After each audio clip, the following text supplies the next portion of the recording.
Good morning. You know, one of my roles here on staff is I get to do weddings, and I get to marry people. And that's cool. Part of the marriage process for me as a pastor is I get to do premarital counseling with people. And if any of you, who's done premarital counseling, raise your hand. It's good, right? So when I do premarital counseling with a couple, I tell them that all this is it's giving you the tools. It's like giving you a tool bag, a tool case for when things come up in your marriage. Hopefully we bring things to light that beforehand you can take care of so that they don't become areas of conflict in the marriage. See, this sounds like an advertisement, right? Like, you can come get your premarital counseling. One of the areas that I show people that are getting ready to get married is a thing called unrealistic expectations. Anyone ever heard of that? Yep. Oh, okay, all right. Okay, so in a marriage, what can happen is, especially if you grew up your whole life watching Disney movies, is you think as soon as you get married, everything works out. And it's going to be happy. Well, all right. I also do another form of counseling. If you need that, we can sign up for that. But you think that everything is going to work out after, right? So you can have these unrealistic expectations of your potential spouse. And so what I do is I sit down with them and I go, okay, let's talk about what you're expecting in the marriage so that you're not holding your spouse to this unrealistic expectation. Like you get home and you see a sock on the floor and you're like, Prince Charming, give me a break. All right? And so we try and get realistic expectations. And the truth is, we bring these unrealistic expectations everywhere, right? You could read a great review, or you could get a good recommendation for a restaurant, right? And then you sit down at the restaurant, and then they put the chips and salsa down, and you eat the first chip, and you're like, too salty, garbage, right? Because you have an unrealistic expectation of the restaurant. You might face an unrealistic expectation, and so you want to know what the expectations are up front. Anyone ever started a new job? What are you expecting from me? Right? Can I meet that? So expectations are everywhere, and sometimes we face unrealistic ones. Sometimes we bring up our own unrealistic expectations. And my question to you is the Bible's command to be holy and without sin and live a holy life, is that an unrealistic expectation for a human? Let's look at the scripture together. 1 John says this. 1 John chapter 5, verse 18 says, "We know that everyone who has been born of God does not keep on." Is that realistic? How do you do that? That is what we want to visit today as we read through the story in 1 Samuel. So turn with me to 1 Samuel chapter 21. The book of 1 Samuel is where we are, and we are in chapter 21.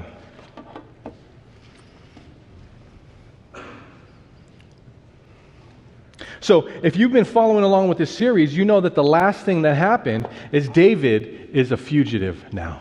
He's on the run. Saul has let jealousy overrun his life, drive him crazy, and he's tried a couple of times to kill David. So now David had to abandon his family. He's a newlywed. He had to abandon his mom and his dad and his brothers. He had to abandon his best friend, and he's on the run now because of Saul's jealousy and intent to murder him. So in chapter 21, David is looking for shelter, and he comes to a city called Nob. And in the city of Nob, there is a temple. And so he is hungry, and he is looking for a place to stay. And he says to the priest in the temple in chapter 3, "Can I have some bread? Can I have some bread?" Chapter 21, verse 3. "Now therefore, what do you have on hand? Give me 5 loaves of bread, or whatever can be found," is what he's saying to the priest. Let me tell you about the bread. The bread was symbolic in the temple. The bread represented the 12 tribes of Israel, so there would be 12 loaves of bread on hand. So in the temple, there would be 12 loaves of bread. Now, The priests were allowed to eat the bread at the end of the week, at the start of the Sabbath, but they had to be replaced with a fresh batch of bread. David is not a priest. David does not have bread. But he's asking, can we eat the bread? Are you following me so far? Okay, so let's see what the priest says here in verse 4. The priest answered David and said, there's no ordinary bread on hand, but there is the consecrated bread. That's what we're talking about. Consecrated bread. If only the young men, so David's not alone, have kept themselves from women. He's saying, if you have kept the rituals of purity that the priests have kept, I will let you partake in the priest's portion. And David said, yeah, we're on the run. Yeah, we're clean. And so the priest gives him the bread. Now, what is this like? This is like communion for us, right? We have communion, we remember the Lord's Supper, we have the cracker and the juice, and it means something to us. But if there was somebody who was diabetic, and they said, hey, my blood sugar is low, do you have anything that I can chew on, that I can have to help me right now? And I said, we only have the communion, but you can't drink that. That's the ritual juice. You can't have that. Would I say that to them?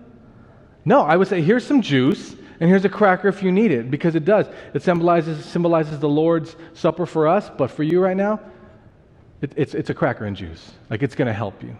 And that's what the priest does right here for David in this story. And that's not all he does here. David in verse 9 asks the priest if you've got any weapons in this temple, because I'm being chased. And in verse 9, the priest says, the sword of Goliath the Philistine, whom you killed in the valley of Elah, behold, it's wrapped in a cloth behind the ephod. If you would take it for yourself, take it, for there's no other. He says, I don't have any weapons. But remember that giant sword you brought in the day you brought in that giant's head? It's still there. If you want it, you can take it. And so David takes Goliath's sword with him because he's on the run. He's on the run. And then he does something in verse 10 that is very surprising. I don't know how he could do it. Think of what in dire straits he had to be in to do this. Because what he does here in verse 10 is he goes and looks for refuge in Goliath's hometown. He goes and looks for refuge in Goliath's hometown. Verse 10, then David rose and fled that day from Saul and went to Achish, the king of Gath, where Goliath's from. That is very unheard of. He has to be desperate to do it. It's like a war hero in World War II visiting one of the countries. It's an Allied soldier in World War II looking for refuge in Japan or Italy or Germany. He's desperate, right? I've got to hide. Now, the leader of Gath says, I don't want this guy, right? And so David understands that he's in danger. And so what you'll see here in verse 13 is David is smart. He says, the only way I'm going to survive this is if I pretend to be insane. So in verse 13, David disguised his sanity before them and acted insanely in their hands, and scribbled on the doors of the gate and let the saliva run down on his beard. So he shows up at the gate looking for harbor, because it's his life, because Saul has pushed him to this. He's showing up at his enemy's gate. And he says, if they know who I am, well, they know who I am, but if they think that I'm in my right mind, they're going to kill me. So what am I going to do? I'm going to write graffiti on their gate, something that no sane person would do at the time. I'm going to dishonor myself by drooling all over my beard, which is something that was a great dishonor. And it worked because when they brought him to the king, they said, this is a crazy person. I've got enough crazy people here, right? Get him away from me. And so David survives by being insane. And the point of all that, he had to go through all that. He had to be on the run. He had to beg for bread from a priest. He had to go visit the foreign land, the rival country, and look for refuge, and then pretend to be crazy when they were looking to kill him. The reason he did all that was because of Saul. He is doing all this because his life is in danger. It's a horrible situation to be in. Chapter 22. In chapter 22, David harbors 400 refugees. So he's starting to get a following. All the people who are in debt, all the people who don't like Saul's leadership, they start to follow him. He's got this small following of 400 400 refugees. And what happens here in this chapter, Saul finds out that David was in Nob. Saul says, he visits the priest and says, was David here? And when they say that he was, Saul does something very despicable. He says, I want these priests all killed. I want all 85 of these priests killed. I don't know what to compare that to. This year there was a summit in Hanoi. It was a summit between North Korea and the U.S. And because it didn't go as expected, the news that came out of North Korea was its special envoy to the United States and the foreign ministry officials were executed by North Korea. I mean, that's the news we get, right? They weren't seen from again. The leader said that didn't go well. I'm going to execute everybody who was involved. It's horrible. It's crazy. And that's what Saul wants to do here in the temple. It's horrible. It's crazy. So he gives the order in verse 17, 22 verse 17. These men will all be killed. The king said to the guards, turn around and put the priests of the Lord to death, because their hand also is with David, and because they knew he was fleeing and did not reveal it to me. He considers them cowards, and his mind is corrupted. But in verse 18, to continue 17, but the servants of the king were not willing to put forth their hands and attack the priests of the Lord. Well, that's good news. The soldiers following Saul said, no, we're not going to do that.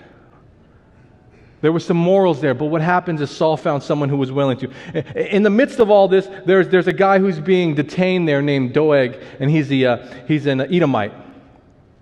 And he's trying to kiss up to the king. We don't know why. Maybe he's trying to buy his way back into society. But he says, I'll do it. And so Saul puts a sword in the hand of Doeg. And Doeg kills 85 priests that day at the command of Saul. And it doesn't end there, because Doeg goes through the city of Nob and kills women, children, babies, men, livestock. He kills everything in the city, all to satisfy Saul's bloodlust and his desire for revenge. And Doeg, as he does this, it's clear that Saul cannot be stopped. Can you see that? Saul is in over his head, and he will not stop, because at this point he is killing innocent people because they harbored David. So there's only one way to end this, right? Someone's got to take out Saul, right? Chapter 23. Chapter 23, I'm going to paraphrase it. You guys can read this on your own. I'll give you some tent poles. David defends a city. Saul follows. But Saul has to leave because his city's being attacked at that time. So that's chapter 23. Read it on your own time. But remember, David is fleeing a murderous Saul who's willing to murder anybody or anything that gets in his way to get to David. And so in chapter 24 is where this all comes to a head. Because David and his men are waiting in a cave, and Saul thinks the cave is a good place to use the bathroom.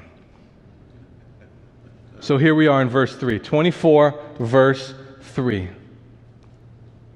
He came to the sheepfolds on the way where there was a cave, and Saul went in to relieve himself. Kind of a private time, so you'll leave your soldiers outside, right? Go in, relieve yourself. Now David and his men were sitting in the inner recesses of the cave. So it's not just David, it's his soldiers too. The men of David said to him, behold, this is the day which the Lord has said to you, behold, I am about to give your enemy into your hand, and you shall do to him as it seems good to you. It's time, right? It's time for revenge. It's time for all of this to stop. For the murder attempts he had on you, for the people he killed in Nob, it's time. Because Saul's got to die, correct? Does Saul have to die? Okay, I was watching a superhero movie with my son and my whole family yesterday, right? Superhero movie. And the villain in the movie, he kills some innocent people, right? And my son goes, oh, this guy's got to go, right? My son's 10. He's like, oh, this guy's bad, Dad. This guy's got to go. Does Saul have to go? Yes. Saul needs to be stopped, correct? And David has the opportunity now, correct? And his soldiers say, now's the time. His soldiers say, for our people who were killed, now's the time. And this is what David does. David arose and cut off the edge of Saul's robe secretly. He doesn't kill Saul. The Saul who was probably squatting, that's more descriptive than I want to be, right? Has his robe out. David cuts a piece of his robe off and doesn't kill him. And at the end, he shows it to him, and he says, Saul, because he calls him out of the cave, probably gave him some time to finish, but he says, Saul, I could have killed you, but I didn't kill you. And Saul realizes I could have been dead. And he says, David, you have more mercy than I had. And he says, I forgive you. And they apologize. And Saul let David live, and David let Saul live. And there's peace there. But my question is, why didn't David take out the bad man? That's a question my 10-year-old would have if he was watching this in a movie, right? Why didn't David take out the bad man? But it's all good now, because there's peace, right? We'll see. Chapter 25. Chapter 25, the big thing that happens there is the prophet Samuel dies. The prophet Samuel dies. It's his time. He's had a good ministry. There's some other things that go on there. Saul takes David's wife, who was his daughter, makes her get a divorce, marries her off to someone else. David gets married again, so you can read chapter 25 if you want. But in chapter 26, it's history repeating, because the treaty, the peace treaty that happened between David and Saul is broken again, and Saul is coming after David again. Should have took out the bad man, right? When he was in the bathroom. Okay, so now, Saul's coming after David again. David has spies, and while Saul is asleep in his camp, in the middle of his camp, David's soldiers come up on him in verse 7 here.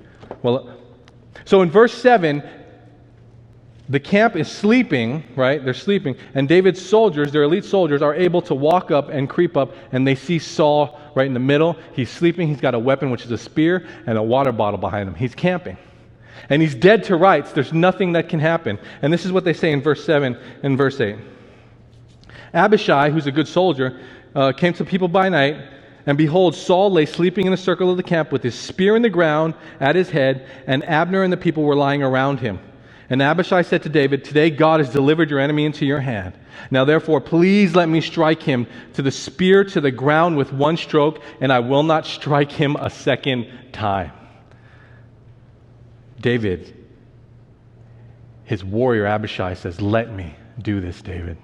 The bad man's got to go. I'll hit him once, and I won't have to hit him again. Right?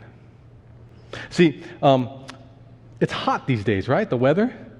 What do you guys do to beat the heat? Well, one of the things that we do is we open the windows and get the fans all going, right? Get the cold air going. You guys do that? Anybody do that? Or you guys just live in air conditioning? Okay, but if you do the fan heat thing, sometimes what can happen as you go from outside to inside, let's say you go to the garage or you go to the backyard, is as you try and slide the door closed, a fly gets in, right? Oh, you know. Okay, so the other day a fly gets in. And I said, this fly's got to go. It's trouble, right? If it lands on my food, I got to throw the food away. If it lands on a plate, I got to throw the plate away. If it lands in the kitchen, I got to throw the kitchen away. I burn it down. Like, it's just trouble. So I start chasing the fly with a swatter, okay? And I'm just kind of a maniac going after it. The fly is crafty. I don't know if flies laugh, but it's. And then I'm doing more danger than good. Like, I'm hitting appliances, knocking stuff over, and it's just hiding. And I say, okay. Right, I can't get the fly. I'm just going to sit down with the swatter next to me. And the fly buzzes all day, buzzes, right? I hate this fly, right? I'm thinking in my head, I'm going to get this fly at some point, right? And I'm sitting down on my laptop, I don't know, writing a sermon, writing an email, right? And then the fly lands on the ottoman next to my feet. And I take the swatter, and with everything in me, I probably need therapy, with everything in me, I just swat at the fly, and I don't hit it dead on. I graze it, but it makes a sound. What happens when you graze a fly like that? It's incapacitated. It's alive, It's paralyzed, they can't move. But I've got them right where I want them, right? For that entire day's torture, this fly is dead. All I have to do is smash him, correct? Saul is the fly. Saul has murdered innocent people. Saul has ruined David's life. And Saul is dead to rights, right? One spear, I won't hit him twice. It's all it's going to take. I smashed the fly. What does David do here? Saul is sleeping, right? David knows the atrocity Saul has done. He knows about the priests. He knows about the men, women, and children that were killed. Saul forced David to abandon his family. His wife, he married him off to someone else. His best friend, Jonathan, he had to say goodbye to. He's tried to murder David numerous times. And tonight, justice is going to happen at the hand of David, correct? No. David creeps up, takes Saul's spear and his water jug, and does the same thing again. Wakes him up from far away, and says, Saul, I could have killed you again, but I showed you mercy. And Saul says, you're a better man than me, David. And in his mind at that time, peace, right? So why did David show so much restraint, and how did he do it? That's what we're studying today. You guys have all agreed with me. You can't take it back now. Saul needed to go, correct? Twice he's spared. Twice. So what we see here is that David showed amazing restraint and self-control. Could you or I show that same self-control? I don't know. Why? Why didn't he kill him when he had the chance? Why did he spare him? Why didn't David kill Saul? Well, here's why. Let's read 1 Samuel chapter 24 and verse 6. This is what David said. He said to his men, because his men are saying, we had him. Because remember, he didn't just sin against David. He sinned against an entire nation. And though David leads these men want justice too, correct? And so this is what he said to his men. Far be it from me because of the Lord that I should do this thing to my Lord, the Lord's anointed, to stretch out my hand against him since he is the Lord's anointed. Let's go to the next one. 1 Samuel chapter 24, verse 10, he says, behold this day, he's talking to Saul now, behold this day, your eyes have seen that the Lord had given you to me today. I could have killed you in my hand in that cave. And some said to kill you, but my eye had pity on you. And I said, I will not stretch out my hand against my Lord, for he is the Lord's anointed. There's that phrase again. There's one more. This time it has to do with in the field. Chapter 26, 23. The Lord will repay each man for his righteousness and his faithfulness, for the Lord delivered you. He's talking to Saul again. The Lord delivered you into my hand today, but I refuse to stretch out my hand against the Lord's anointed. So the question is, why didn't David kill Saul when he had the chance? And the answer is this. David was driven by his respect for God rather than his desire for revenge. Did you see that? Everybody wanted revenge. You wanted revenge, and this was like thousands of years ago, right? Everybody wanted revenge, but he respected God more than he wanted his revenge. Why didn't David kill Saul? Do you think that he wanted to? I think that he did. I think the man who killed the giant saw this little king, light work, right? Light work to kill him. But David honored God more than he followed his urge. David respected God more than he wanted justice. David said, although I should kill you, I will not sin against God. So in your everyday life, how do you combat the urges? David had the urge for justice. We all had the urge for justice. We weren't even in the cave that day. What happens when the urge to sin comes up? Do you guys ever have the urge to sin? Okay, I do too, right? When the urge to sin comes up, how do we combat it? We combat it like David. Because we'll all be in situations like David was in the cave and on that battlefield, where the urge and opportunity are right in front of us. What do we do? What do we do? What do we do when we get the opportunity to sin? What will keep you from doing it? How can you learn from David's story to resist the urge to sin? Like David, your respect, love, and reverence for God should motivate your actions. Your respect, love, and reverence for God should motivate your actions. It won't be your urge, it won't be your impulse, and it definitely shouldn't be your feelings. If David went off of his urge, his impulse, and his feelings, story's different, right? And I believe that the Holy Spirit put this in here for us so that we would know how we can combat our urges, our impulses, and our feelings as well. And the only thing, because the urge to sin is so strong, is the urge to sin strong? If it were weak, we would be different people. The urge to sin is strong. So if the urge to sin is strong, the only thing that will keep us from the urge has got to be something stronger, correct? It's got to be a love, reverence, and respect for God. We're not thinking of ourselves in our instances. We're thinking of God. So let's say the urge is, I don't know, you can steal something, right? It's easy, right? Let's say it's mom and dad's so-and-so, right? They're gone, and you can take their car out for the weekend. You could take from their wallet or something. Somebody has offered you an opportunity to take without paying, maybe at a store, and it's easy. And how do you not do that when you want to? Love, reverence, respect for God. So what are you going to do?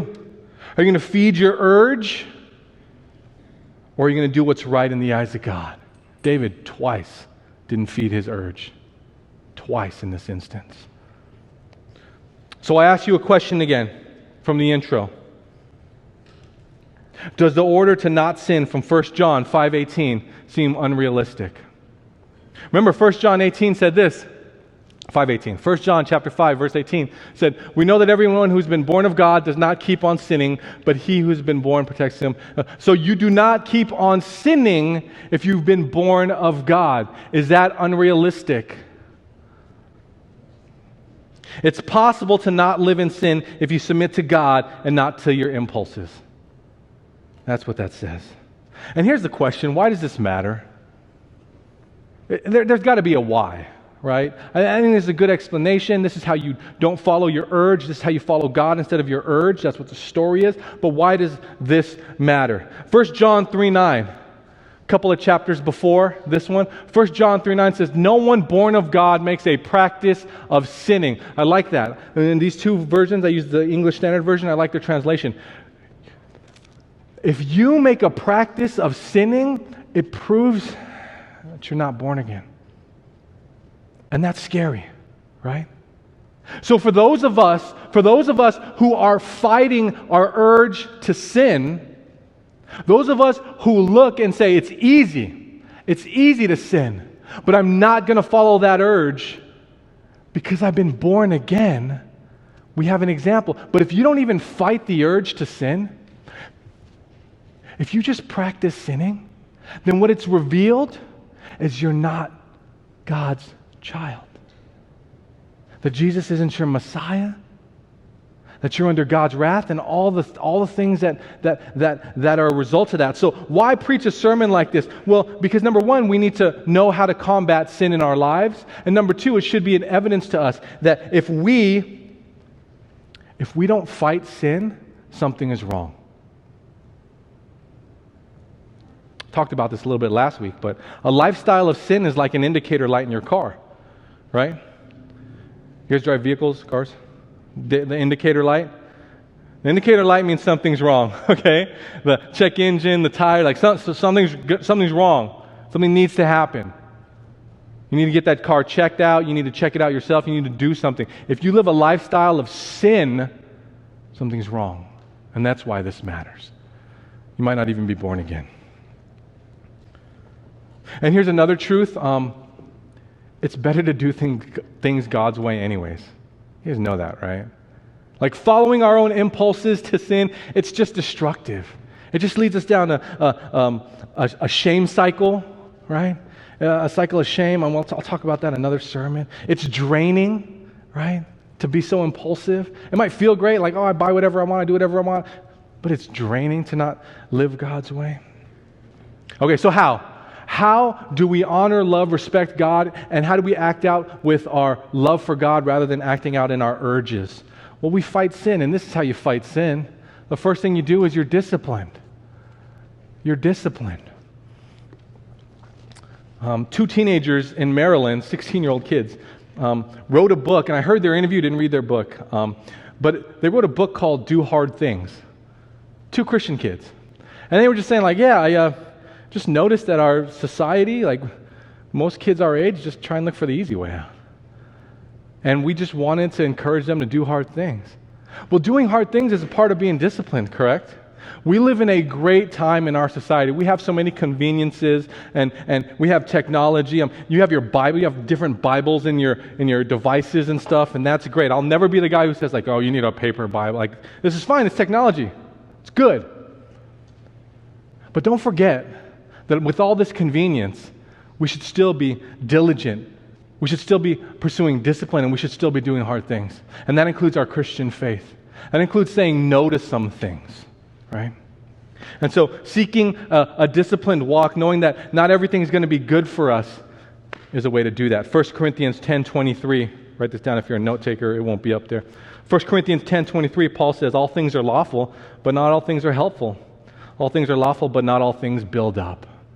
And so we, to be people who fight the urge by loving and respecting God, should be seeking discipline. Number 2, we should seek counsel and discipleship. Seek counsel. I mean, I talk about this a lot, but this is a reality, especially as we get more and more technologically advanced. We can get more and more isolated. Is that a truth? Right? The world is smaller. You can get like messages and like from people all over the globe, right? Which is great. But also you're able to isolate yourself a lot more. And the problem with being isolated is it's never a good idea to be the smartest person in the room, right? And if you're alone, you're the smartest person in the room, that's bad. You need people who can hold you accountable. The Bible continuously talks about people who confess sin to each other. Like you confide in someone, like a mentor or a discipleship partner or something. You find somebody who is doing it right. Hey, I don't know if I'm right here, but it seems like you're not impulsive. I have an impulse issue. Man, could you just teach me how you did that, how you got that far? Right? You're seeking others who can teach you. With a sermon like this, I always have to say this. You operate in freedom and not fear. You operate in freedom of Christ and not fear of sin. Because I know how this goes, right? Like, well, now I don't want to open my eyes because I'm going to sin, right? Anywhere I go, sin. You've been freed by Jesus Christ if you're truly His, right? And you have freedom in the Lord. Fighting sin should be with knowing that God has your back. Does that make sense? So you're not afraid of every impulse. I'm so afraid of myself, I don't look in the mirror, I don't get out of bed. No, you've been freed from Jesus Christ and you operate in that freedom. It's like having God as your big brother walking you around school, right? The bullies aren't going to touch you, right? God's got your back.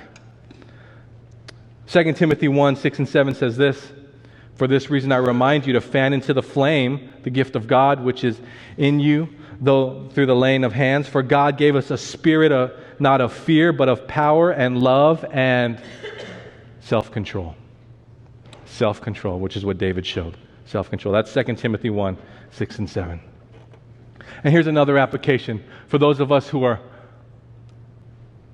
here. Remember, in those dark days, in those hard days, where maybe you didn't fight as hard as you could, and you think, what's the point? What's the use? Is this ever going to stop? Is this ever going to end? Remember that God is a God who finishes what He starts. I'm notorious for not finishing what I start. My teenage bedroom was full of model planes and cars. That's good enough. It's good enough. But God isn't like that. God finishes what he starts. Philippians 1:6.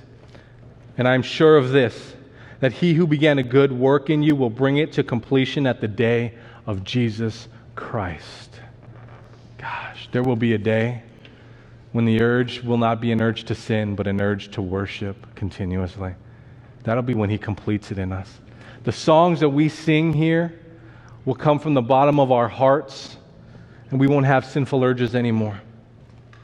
So let me say this in closing. As I speak this sermon, I know that there are some of you who are feeling shame, right? Because maybe it's yourself, maybe you're beating yourself up, maybe it's Satan and his angels, they're reminding you of every time you've failed, right? Today's sermon was not to shame you. Today's sermon was to encourage you. Are you with me? Okay, I feel like I need to say it again because I feel like I'm with Katie Zero period here. It was not to shame you. It's to fire you up. It's to give you the tools to fight. David had that self-control. We want that self-control. We need that self-control because we are the children of God and we will be fighting sin. Amen? Amen. God gave us an example in David and you all can do it. God bless you.